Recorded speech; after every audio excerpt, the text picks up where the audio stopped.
ना ही चिकन और ना ही आलू, बल्कि आज बनेंगे अंडा जिंगर, जो कि इंतहाई लजीज और यूनिक भी बनेंगे। बिस्मिल्लाहिर्रहमानिर्रहीम। वेलकम बैक टू जनाब फूड्स। हमेशा की तरह नई आसान और सस्ती सी रेसिपी के साथ, और बिल्कुल इसी तरह आज की रेसिपी भी नई भी है, आसान भी है और सस्ती भी है। मैंने तो इस रेसिपी के लिए 3 अंडों का इस्तेमाल किया है। आप चाहें तो एक अंडे से भी ये जिंगर बनाकर घर पे इंजॉय कर सकती हैं, और बच्चों को भी इंजॉय कराने के साथ साथ खूब सारी दाद भी समेट सकती हैं। 3 अंडों को बाउल में तोड़ा, उनको पहले अच्छे से मिक्स कर लेंगे ताकि बड़े अच्छे वाले फाइन वाले बीट हो जाए। उसके बाद 2 से 3 चुटकी के बराबर नमक, और इतना ही मैंने गरम मसाला पाउडर ऐड किया। आप यहाँ पे चाहे तो काली मिर्च भी यूज कर सकती हैं। फिर इसको करेंगे बड़े फाइन वाला बीट। बड़े अच्छे से बीट कीजिएगा कि अंडा फूल जाए, ऊपर झाग आना शुरू हो जाए। जितना अच्छा फाइन अंडा हमारा बीट होगा,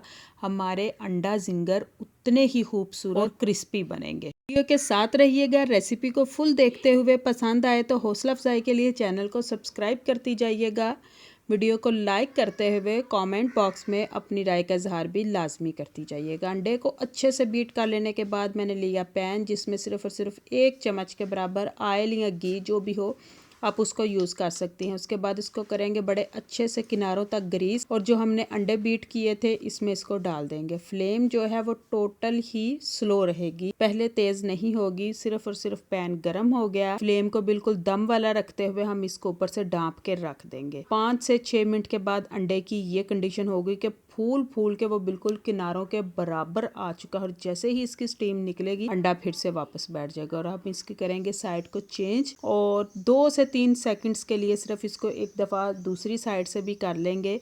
अंडा तो कच्चा नहीं है, लेकिन फिर भी साइडों को चेंज करते हुए थोड़ी देर के लिए हम इसको ऊपर 1-2 सेकंड के लिए रेस्ट देंगे, और फिर करेंगे हम इसको डिश आउट करने के बाद मैंने तो इसको पिज़्ज़ा शेप में कटिंग की है, क्योंकि वो बच्चों को बहुत अट्रैक्ट करती है। आप जिस शेप में चाहें इसकी कटिंग कर सकती हैं, या जो शेप आपके बच्चों को पसंद हो उसी शेप में इस अंडे की कटिंग कर सकती हैं। ऐसी नई और यूनिक सी रेसिपीज़ को अपनी फैमिली फ्रेंड्स के साथ भी लाजमी शेयर किया कीजिए, ताकि वो भी इस रेसिपी से इंजॉय कर सके और आइंदा आने वाली रेसिपीज़ को इंजॉय करने के लिए जनाब फूड्स को फॉलो कर सके। सारे के सारे अंडे को हम इसी तरह से पिज़्ज़ा शेप में मैं कटिंग करूँगी, और बहुत ज़्यादा फूला हुआ भी नहीं है, लेकिन बहुत ज़्यादा पतला भी नहीं है, और हमारे जिंगर बड़े खूबसूरत से बनेंगे। उसके बाद मैंने एक बाउल में लिया 2 चम्मच भर के मैदा, और चुटकी भर इसमें जाएगा सिर्फ नमक का।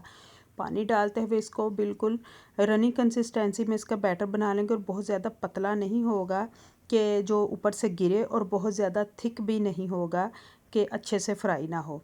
सिर्फ रनी कंसिस्टेंसी होगी। और उसके बाद फिर हम 2 चम्मच मैंने मज़ीद जो है वो खुश्क मैदा का यूज़ किया है। इसमें भी सिर्फ और सिर्फ मैदे को यूज़ किया है। इसके अंदर सिवाय नमक के तीसरी किसी चीज़ को ऐड नहीं किया।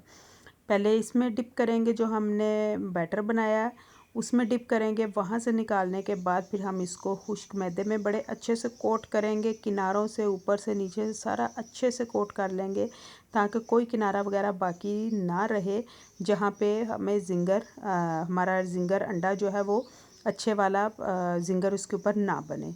तो बिल्कुल इसी तरह से इसको कोट कर लेंगे, और सारे के सारे जो मैंने अंडे की कटिंग की थी उस सारे को बिल्कुल सेम इसी तरह से कोट कर लेने के बाद मैंने पैन में लिया ऑयल। और ऑयल ये रेसिपी बहुत ज़्यादा नहीं लेगी, बल्कि बिल्कुल थोड़ी सी क्वांटिटी में भी, हाफ़ कप के बराबर भी अगर ऑयल होगा तो हमारे ये बड़े खूबसूरत से अंडा जिंगर बन के तैयार होंगे। बारी बारी सारे के सारे जिंगर को मैं इसमें डालूँगी और बड़े खूबसूरत सा फ्राई करूँगी। और अभी वीडियो को छोड़ के नहीं जाइएगा, बल्कि मज़ीद देखिएगा कि कितने खूबसूरत गोल्डन ब्राउन क्रिस्पी से हमारे जो ये जिंगर तैयार होंगे। आपको मेरी रेसिपी पसंद आई है, किस तरह से पता चलेगा? आपका चैनल को सब्सक्राइब करना, वीडियो को लाइक करना और कमेंट करना बताएगा कि आपको आज के अंडा जिंगर की रेसिपी अट्रैक्ट की है, पसंद आई है, और मज़ीद मेरी हौसला अफजाई भी होगी। कीप वाचिंग जनाब फूड्स। इसी के साथ इजाज़त दीजिए। अल्लाह हाफिज़।